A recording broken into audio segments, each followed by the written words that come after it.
तो देखो next question पूछा गया है कि दो मेटालिक स्फीयर है जिसका कि रेडियाई 1 सेंटीमीटर है एंड 3 सेंटीमीटर है।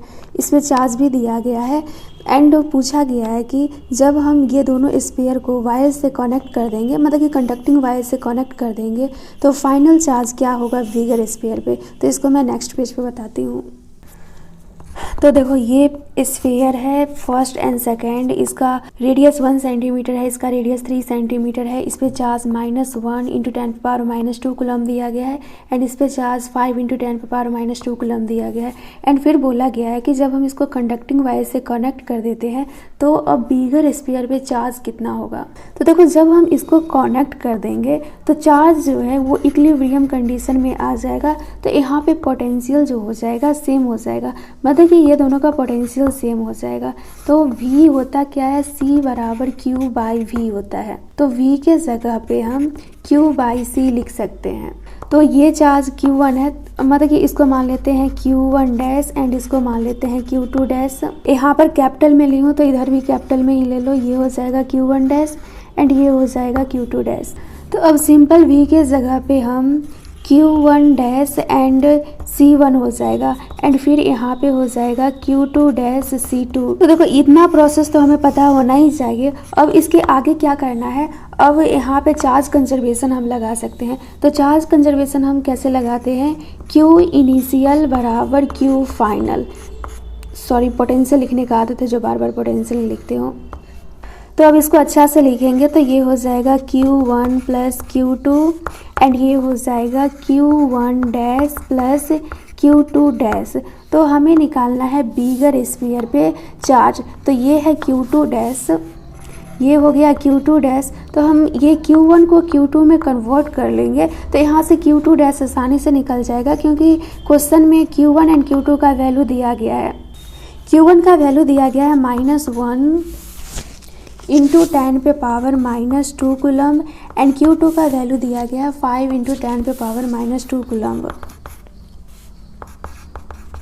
तो अब ये Q1 को Q2 में कैसे कन्वर्ट करेंगे, तो सिंपल देखो ये जो अभी आया है Q1 dash by C1 Q2 dash by C2।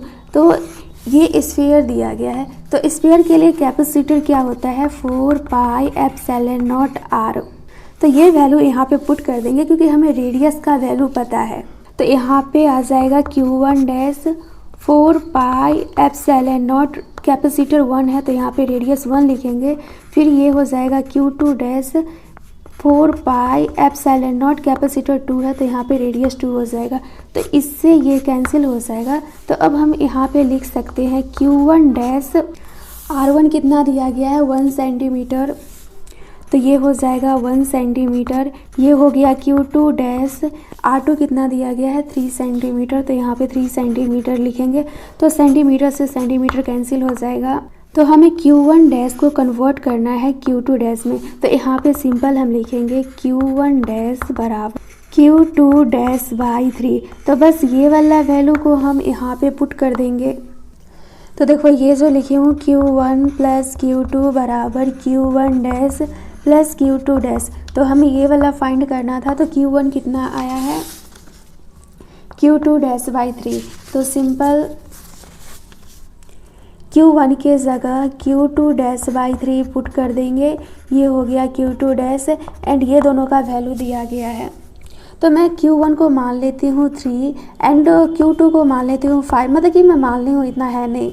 तो 5 3 हो जाएगा 8 एंड ये Q2 डैश को कॉमन ले लेंगे तो ये Q2 डैश 1/3 प्लस 1 आ जाएगा। तो बस इसको कैलकुलेट करना है, यहाँ से Q2 डैश आ जाएगा। एंड अगर हमें Q1 डैश फाइंड करना रहता तो सिंपल हम ये जो Q2 डैश है इसको कन्वर्ट कर लेते Q1 डैश में, आसानी से Q1 डैश आ जाता। एंड देखो नेक्स्ट क्वेश्चन क्या पूछा गया है कि एक पैरेलल प्लेट कैपेसिटर है जिसका कि डिस्टेंस d दिया गया है, पोटेंशियल डिफरेंस v दिया गया है एंड हमसे पूछ रहा है force of attraction between plates. तो ये देखो दो पैरेलल प्लेट्स दिया गया है, इस पे चार्ज पॉजिटिव होगा तो इस पे चार्ज निगेटिव होगा। हमसे फोर्स पूछा जा रहा है तो फोर्स क्या होता है F बराबर QE। तो देखो मैं ई के लिए एक फॉर्मूला बताई थी, ई निट के लिए sigma by epsilon not, and ये सिग्मा बाय एप्सिलॉन नॉट आता किधर से है, तो यहाँ पे देखो ये जो प्लस चार्ज है तो प्लस चार्ज के वजह से ई जो आएगा वो इधर आएगा, एंड नेगेटिव चार्ज से ई इधर ही आएगा। तो यहाँ पे ई निट जो हो जाएगा ये E1 प्लस E2 हो जाएगा। तो E1 जो हो जाएगा ये सिग्मा बाई 2 एप्सिलॉन नॉट हो जाएगा, एंड ये भी सिग्मा बाई 2 एप्सिलॉन नॉट आ जाएगा। ये दोनों को ऐड कर देंगे तो ये वाला वैल्यू आ जाएगा। तो यहाँ पे जो F बराबर QE है तो E के जगह पे हम सिग्मा बाई 2 एप्सिलॉन नॉट लिख सकते हैं E के जगह। और हम ये सब कर क्यों रहे हैं, क्योंकि ऑप्शन में जो आंसर दिया गया है वो C और V के टर्म में दिया गया है, मतलब कि हमें यहाँ से ये सब को रिमूव करना पड़ेगा एंड चार्ज को भी रिमूव करना पड़ेगा। तो देखो अब सिंपल यहाँ पे इसको लिखते हैं, ये Q हो जाएगा, एंड सिग्मा जो होता है ये चार्ज पर यूनिट एरिया होता है। तो सिग्मा के जगह पे हम यहाँ पे चार्ज पर यूनिट एरिया लिख सकते हैं, एंड ये नीचे में तो 2 एप्सिलॉन नॉट आ ही जाएगा। तो F जो हो जाएगा ये Q square A 2 epsilon not हो जाएगा। तो अब इसको भी हमें चेंज करना पड़ेगा क्योंकि Q के टर्म में आंसर दिया ही नहीं है।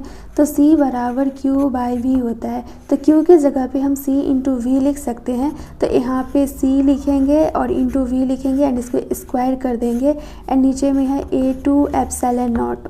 तो अब इसको अच्छा से लिख लेते हैं, ये हो जाएगा C square V square 2A epsilon not. तो क्वेश्चन का अगर हम ऑप्शन देखें तो यहाँ पे देखो C दिया गया है, V दिया गया है, एंड यहाँ पे D का टर्म लाया है, मतलब कि ये भी एप्सिलॉन नॉट को भी हमें हटाना है। तो एप्सिलॉन को हम कैसे हटा सकते हैं, यहाँ पे पैरेलल प्लेट कैपेसिटर दिया गया है। तो पैरेलल प्लेट कैपेसिटर के लिए फॉर्मूला क्या होता है, C बराबर epsilon not A by D।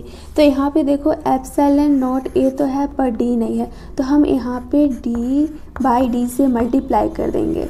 मैं देखिए ऊपर में D से मल्टीप्लाई कर दिए और नीचे में D से डिवाइड कर दिए। तो ये जो हो गया C square V square 2 into A epsilon not, and ये नीचे में आ जाएगा D, एंड ये एक D इधर हो गया। बस इसी को मैं अच्छा वे में लिख दी हूँ। तो अब इसको लिखेंगे तो ये हो जाएगा C square V square 2 into C बराबर क्या होता है epsilon not A by D। तो ये epsilon not A by D हो गया, तो यहाँ पे C हो गया एंड यहाँ पे इंटू D कर देंगे, तो एक C से एक C कैंसिल हो गया। तो अब F जो आ जाएगा वो C V square by 2D आ जाएगा। तो देखो C V square by 2D आ गया। तो सिंपल F बराबर QE याद रखो, एंड फिर ऑप्शन देखो कि ऑप्शन में किस वे में पूछा जा रहा है, उसी वे में कन्वर्ट कर लो। एंड नेक्स्ट क्वेश्चन देखो, यहाँ पे नेटवर्क दिया गया है 4 कैपेसिटर का। तो C1 जो है ये C दिया गया है, C2 जो है ये 2C दिया गया है, एंड C3 जो है वो 3C दिया गया है, एंड C4 जो है ये 4C दिया गया है, एंड इसको कनेक्ट कर दिया गया है बैटरी से। तो हमसे चार्ज का रेशियो फाइंड करने के लिए बोला गया है C2 capacitor and C4 capacitor पे। तो देखो ये क्वेश्चन में हमें बोला गया है कि C2 एंड C4 पे चार्ज कितना होगा, चार्ज का रेशियो फाइंड करने के लिए बोला गया है। तो देखो ये बैटरी है, इधर से चार्ज Q आएगा तो इधर आके डिवाइड हो जाएगा। तो मान लो इधर जाएगा Q2 एंड इधर जाएगा Q1, तो इसमें भी Q1 जाएगा, इधर भी Q1 जाएगा एंड इधर भी Q1 आएगा, मतलब कि चार्ज सेम है। तो ये सब सीरीज़ कॉम्बिनेशन में है। तो सीरीज़ कॉम्बिनेशन के लिए C इक्विवेलेंट क्या होता है, जैसे रेसिस्टर में हम सीरीज़ कॉम्बिनेशन के लिए R1 प्लस R2 कर देते हैं, इसके अपोजिट यहाँ पे होता है, जो रेसिस्टर में पैरेलल में होता है वो यहाँ पे सीरीज़ में होता है। तो यहाँ पे लिखेंगे 1/C equivalent 1/C1 plus 1/C2 plus 1/C3। तो ये जो 1/C इक्विवेलेंट आएगा, C1 को लिया गया है C, C2 को लिया गया है 2C एंड C3 को लिया गया है 3C। तो अब इसको अच्छा से लिखेंगे तो ये हो जाएगा 1/C 1/2C प्लस 1/3C। तो अब यहाँ पे से C को हम कॉमन ले सकते हैं, तो ये हो जाएगा 1/C 1/1 प्लस 1/2 प्लस 1/3। तो ये हो जाएगा 1/C 3 2 6, यहाँ पे हो जाएगा 6 2 6 3 एंड 3 6 2। तो C इक्विवेलेंट हो जाएगा, मतलब कि अब इसको उल्टा कर देंगे तो ऊपर में चला जाएगा 6C और नीचे में आ जाएगा 6 + 3 9 to 11। तो C इक्विवेलेंट आ गया 6C/11। तो अब इसको अच्छा से बनाएंगे तो ये कुछ इस टाइप से होगा।